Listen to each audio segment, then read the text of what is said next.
History meets artificial intelligence.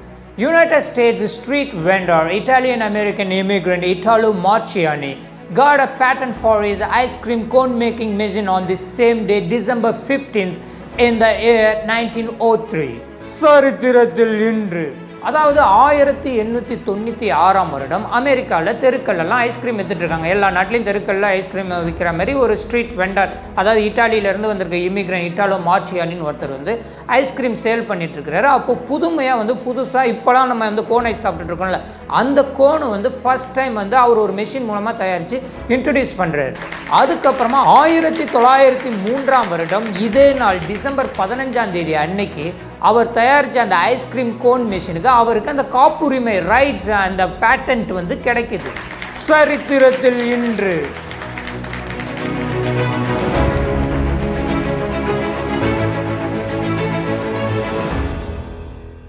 Congress மூத்த தலைவர் மற்றும் ஈரோடு கிழக்கு தொகுதி சட்டமன்ற உறுப்பினர் EVKS இளங்கோவன் ஐயா அவர்கள் உடல்நலக்குறைவால் இயற்கை எய்தினார். அவருக்கு எங்களுடைய ஆழ்ந்த இரங்கலை தெரிவிச்சுக்கிறோம். அண்டு அனைத்து கட்சி தலைவர்கள் அண்டு அவருடைய கட்சியுடைய தொண்டர்கள் எல்லாரும் அவருடைய இறப்புக்கு இரங்கல் தெரிவிச்சிட்ருக்கிறாங்க. மறைந்த EVKS இளங்கோவன் ஐயாவுடைய வரலாறு பார்த்திங்கன்னா, அவர் நம்மளுடைய தந்தை பெரியார் ஈவே ராமசாமி ஐயாவுடைய பேரனாக வருவார். எப்படின்னா, ஈவே ராமசாமி ஐயாவுடைய அண்ணன் கிருஷ்ணசுவாமி ஐயாவுடைய பையன் சம்பத் ஐயாவுடைய பையன் தான் இவர். ஸோ இவர் ஒரு கடந்த 50 வருடங்களாக காங்கிரஸ் கட்சியில் ஒரு மூத்த தலைவராக இருக்கிறாரு. அண்டு இவர் 2 முறை நம்மளுடைய தமிழ்நாட்டில் சட்டமன்ற உறுப்பினராக தேர்ந்தெடுக்கப்பட்டிருக்கிறார். முதல் முறையாக 1984ஆம் ஆண்டு சத்தியமங்கலம் தொகுதியில் சட்டமன்ற உறுப்பினராக தேர்ந்தெடுக்கப்பட்டார். 39 வருடங்கள் கழித்து மறுபடியும் 2023 இவருடைய பையன் தான் திருமகன் ஈவேரா. அவர் ஈரோடு கிழக்கு தொகுதியில் சட்டமன்ற உறுப்பினராக இருந்தார். உடல்நலக்குறைவால் இறந்துட்டார் 2023. ஸோ இடைத்தேர்தல் வந்தப்போ இவர் நின்று அந்த இடத்துல அந்த தொகுதியில் 2வது முறையாக சட்டமன்ற உறுப்பினராக தேர்ந்தெடுக்கப்பட்டார். ஸோ இப்போ இவருடைய இறப்புக்கு அவருடைய தொண்டர்கள் அண்ட் எல்லா கட்சி தலைவர்களும் ஆழ்ந்த இரங்கல் அங்கே செலுத்திட்டுருக்காங்க. நாங்களும் எங்களுடைய ஆழ்ந்த இரங்கலை அவருக்கு தெரிவிச்சுக்கிறோம். அங்கே நம்மளுடைய இந்திய திரைப்படம் all we imagine as light, Payal Kapadia அப்படிங்கிறவங்களால் டைரக்ட் பண்ணப்பட்டிருக்க இந்த திரைப்படம் ஆல்ரெடி கேன்ஸ் கிராண்ட் பிரிக்ஸ் அவார்ட்ஸ்லாம் வின் பண்ணியிருக்கு. அது இப்போ கோல்டன் குளோப் அவார்ட்ஸில் ஃபாரின் லாங்குவேஜ் கேட்டகரியில் நாமினேட் ஆகிருக்கு. வாழ்த்துக்கள் Payal Kapadia and other cast and crew மெம்பர்ஸுக்கு. பெரிய விஷயங்க. இந்த அவார்ட் ரிலேட்டட் நியூஸ் கீழே பார்த்தா அந்த இடத்துல நாக சைத்தன்யா அவருடைய புது மனைவியோடு சேர்ந்து ஏதோ ஒரு வெட்டிங் அட்டன் பண்ணியிருக்கிறாருன்னு ஒரு ஃபோட்டோ பார்த்தேன். அந்த ஃபோட்டோ பார்த்த உடனே எனக்கு சின்ன வயசு ஜான் ட்ராவல்ட்டோடைய ஃபோட்டோவை தான் அதை அப்படியே ரிசம்பிள் பண்ணுற மாதிரி இருந்துச்சு. இந்த லுக்கல் ஐக்கன்னு சொல்லுவாங்கள்ல, 2 பேருமே இப்போ இருக்கிற நாக சைத்தன்யாவுடைய அந்த hair style and moustache and beard எல்லாமே அண்ட் ஹைட்டு அண்ட் கலர் எல்லாமே டோட்டலி ரிசம்பிளிங் நம்மளுடைய ஜான் ட்ராவல்ட்டோடைய யங் ஏஜ். மேபி ப்ராப்ளம் இந்த 2 ஃபோட்டோ பார்த்தா உங்களுக்கே தெரியும், நல்லா இருக்குது. ஸோ கடந்த 2-3 நாளாக நான் சொல்லியிருந்தேன் இந்த Notting Hill and 4 weddings and funeral இப்படியே பார்த்துட்டே இருந்தனால அந்த ஹியூ கிராண்ட்டுக்கு அடிக்ட் ஆகிட்டோம். So Hugh Grant UK based actor.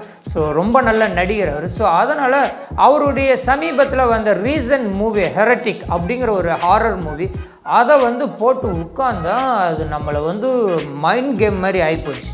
அது என்னென்னா, அவங்க ரிலீஜியனை பற்றி பேசுகிறாங்க அண்டு ப்ரேயரை பற்றி பேசுகிறாங்க. நான் என்ன பேசுனாங்கிறத நான் சொல்ல விரும்பலை. If you guys are interested about இந்த மாதிரி religion based and kind of ஹாரர்னால் அந்த படத்தை ட்ரை பண்ணுங்கள். உண்மையாலுமே ரொம்ப என்கேஜிங்காக அப்படியே உட்கார வச்சிருச்சு. ட்ரை பண்ணுங்கள். அதுக்கப்புறமா நம்மளுடைய தமிழில் இந்த வாரம் ரிலீஸ் ஆன மிஸ் யூ, சூதுகவும் 2 and once upon a time in Madras, இந்த படங்கள் எல்லாமே பார்த்தேன். மிஸ் யூ இந்த நானியுடைய படம் நானான்னு ஒரு படம் வந்துச்சுல, அதையே உல்ட்டா பண்ணி வேறு மாதிரி எடுத்துருக்குறாங்க. ஸோ அவ்வளோ உடன்பாடு வரல. சூதுகவும் 2 சூதுகவுமே அசிங்கப்படுத்திட்டாங்க. தயவு செஞ்சு இதெல்லாம் எப்படி தான் இந்த CV குமார் எப்படிலாம் இதுக்கு ப்ரொடியூஸ் பண்ணார், ஒரு இடத்துல கூட சிரிப்பு வரலங்க. சூதுகவும் ஒரு பிளாக் ஹியூமர், பல இடங்களில் சிரிப்போம். அந்த இதில் இந்த இடத்துல சத்தியமாக ஈவன் சிவாலாம் இருக்கிறாரு, ஒரு இடத்துல கூட சிரிப்பே வரல இந்த படத்துக்காக. ரொம்ப கஷ்டங்க, எப்படி தான் இது பண்ணுறீங்களோ எனக்கு தெரியல. பட் அதில் ஒரே ஒரு சொல்ல வந்த மெசேஜ் நல்ல மெசேஜ். அவங்க என்ன சொல்கிறாங்கன்னா, அரசியல் இப்போதைக்கு இருக்கிற அரசியலே இலவசத்தினால மட்டும்தான் இருக்குது அப்படின்னு சொல்லிட்டு இலவசம்னு சொல்லி அதனால் ஓட்டு வாங்குறாங்க அப்படிங்கிறது சொல்ல வந்த மெசேஜ் நல்லா இருக்குது. அது அவங்களுக்கு திரைக்கதையில் சொல்லவே தெரியல, கதையிலையும் சொல்லவே தெரியல. அதுக்கப்புறம் அப்புறமா once upon a time in Madras பரத்துடையது ஆந்தாலஜி கைண்ட் ஆஃப் மூவி, ஒரு 4 ஸ்டோரி ஒரு துப்பாக்கியை சுற்றி நடக்கும். ஸோ அதுக்கு ஓரளவு டீசெண்டாக இருந்துச்சு. அமெரிக்காவின் சான் பிரான்சிஸ்கோ நகரில் இந்திய வம்சாவளி மென்பொருள் பொறியாளர் சுச்சிர் பாலாஜி 26 வயதுள்ள ஒரு இளைஞர் தற்கொலை செய்து கொண்டுள்ளார். என்ன ஏதுன்னு பேக் ஸ்டோரியை போய் பார்த்தா, சுச்சிர் பாலாஜி ஒரு இந்திய பெற்றோர்களுக்கு வந்து அமெரிக்காவில் கலிஃபோர்னியாவில் பிறந்திருக்காரு. அப்புறமா இன்ஜினியரிங் எல்லாம் முடிச்சுட்டு வந்து ஏஐ இதில் வந்து நல்லாவே பெஸ்ட்டாக இருந்திருக்கிறாரு. கடைசியாக வந்து ஓப்பன் ஏஐ அதில் போய் ஜாபுக்கு சேர்ந்துருக்கிறாரு. இந்த சாட் ஜிபிடி அந்த இதெல்லாம் இருக்குங்களே. ஸோ ஓப்பன் ஏஐயுடைய சிஇஓ யாருன்னு பார்த்தீங்கன்னா சாம் ஆல்ட்மேன். ஸோ சாம் ஆல்ட்மேனும் எலன் மஸ்குடைய ஹெல்ப்போட தான் வந்து 2015 இதை வந்து ஒரு நான் ப்ராஃபிட்டபிள் பிஸ்னஸாக தான் ஆரம்பித்தார். இந்த டூல் வந்து ஹியூமனிட்டிக்கு வந்து ரொம்ப ஃபேவராக இருக்கும், நிறைய ஹெல்ப்ஃபுல்லாக இருக்கும் அப்படின்னு சொல்லி தான் இதை ஆரம்பித்தார், இந்த ஆர்டிஃபிஷியல் இந்த ஓப்பன் ஏஐ. பட் எலன் மஸ்க்கு கூட அவர் சண்டை போட்டு போய் இப்போ எலன் மஸ்க்குக்கும் சாம் ஆல்ட்மனுக்குமே ஆல்ரெடி பிரச்சனை போயிட்டுருக்கு. ஸோ அது எலன் மஸ்க்கு என்ன சொல்கிறாருன்னா, வந்து இது நான் ப்ராஃபிட்டபிள் தான் சொன்னார். பட் இவருடைய சுயநலத்துக்காக இப்போ இந்த சாம் ஆல்ட்மன் நிறைய ப்ரைவேட் கமர்ஷியல்லாம் பண்ணி அவர் ஏர்ன் பண்ணிட்டுருக்காரு அப்படிங்கிறாரு.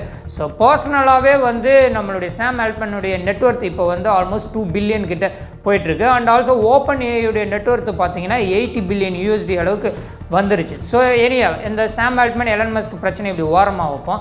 ஸோ இந்த ஓப்பன் ஏஐயில் வேலைக்கு சேர்ந்த நம்மளுடைய சுச்சிர் பாலாஜி அங்கே வேலை பார்த்துக்கிட்டே இருக்கிறப்ப நிறைய இல்லீகல் ஆக்டிவிட்டீஸ் அங்கே நடக்கிறத அவர் வந்து உணர்ந்திருக்கிறாரு.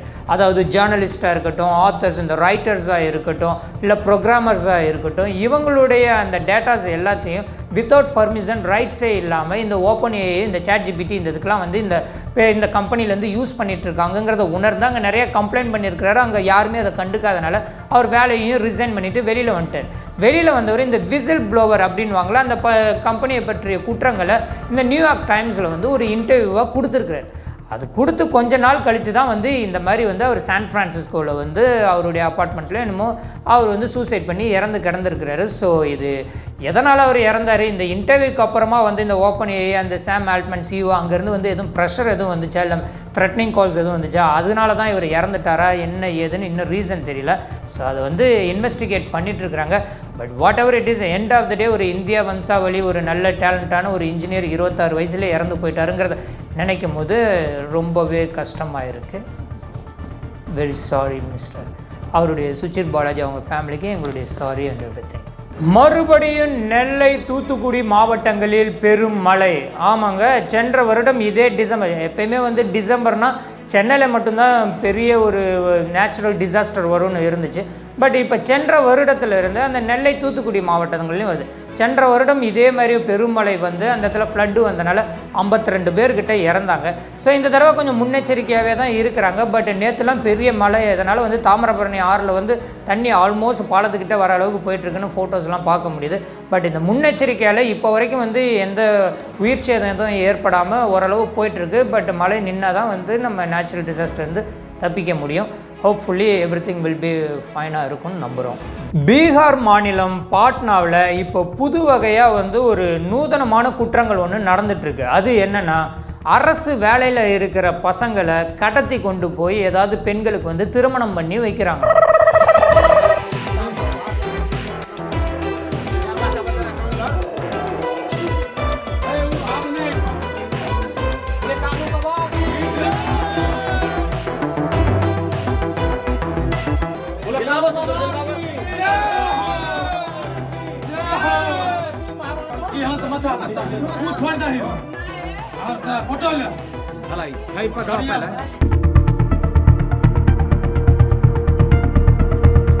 ஸோ அதை பற்றி பார்ப்போம். அந்த பீகார் மாநிலத்தில் பெருசராய் அப்படின்னு ஒரு மாவட்டம் இருக்கும் போல், அதுக்குள்ளே ஒரு சின்ன டவுனாக இல்லை கிராமமாக தெரியல, ராஜபுரா அப்படின்னு ஒன்று இருக்குது. அந்த ஊரில் இருக்கிற அவனீஷ் குமார் அப்படிங்கிற ஒரு இளைஞர், அவர் என்ன பண்ணியிருக்காரு, இந்த ஆசிரியர் தகுதி அந்த எக்ஸாம்ஸ் இருக்கும்ல, என்ட்ரன்ஸ் எக்ஸாம், அதெல்லாம் நல்லபடியாக எழுதி ஆசிரியர் பணியை வந்து அவர் வாங்கிட்டார். வாங்கினவர் வந்து எங்கன்னா வந்து கதிகார் மாவட்டம், அந்த இடத்துல ஒரு அரசு பள்ளியில் வந்து வேலையில் போய் இறங்கியிருக்கிறாரு, வேலை செஞ்சுட்டு இருந்துக்கிறாரு. அப்போ திப்புன்னு வந்து அந்த இடத்துல நிறைய ஒரு 2-3 கார்கள், நம்ம படத்தில் வில்லன்கள் காட்டுவோம்ல அந்த மாதிரி கார்லேருந்து வந்து அவரை கடத்திட்டு போயிருக்காங்க. கடத்திட்டு போய் அந்த இடத்துல வந்து அங்கே ஒரு மணப்பெண் இருந்திருக்கிறாங்க. மணப்பெண்ணுடைய பேர் வந்து என்னென்னா குஞ்சன் அப்படிங்கிறாங்க. அந்த குஞ்சன்கிற மணப்பெண்ணுக்கு இவனை வந்து இந்த பையன் பாவம் இந்த இளைஞன் அவனீஷ்குமார் அவனை ஃபோர்ஸ் பண்ணி தாலி கட்டி வச்சு அவங்க 2 பேரையும் மணமகன் மணமகளாக்கி கல்யாணத்தை முடித்து அமுச்சு விட்ருக்குறானுங்க. அந்த வீடியோ வந்து இப்போ ரொம்ப வைரலாக போயிட்டுருக்கு. இது வந்து அவனீஷ்குமாருக்கு நடக்கிறது தான் ஃபஸ்ட்டு இது கிடையாதான். அந்த பீகார் மாநிலத்தில் அந்த பாட்னா ஏரியாவில் வந்து இந்த மாதிரி அரசு ஊழியர்களை வந்து ஃபோர்ஸ் பண்ணி கட்டாயப்படுத்தி மணப்பெண்களுக்கு திருமணம் பண்ணி வைக்கிறாங்களாம். சரி, இந்த அவனீஷ்குமாரோடைய இந்த கட்டாய கல்யாணத்தில் யார் வந்து மெயின் அக்யூஸ்ட்னு பார்த்தா அந்த குஞ்சன்கிற பொண்ணு தானா.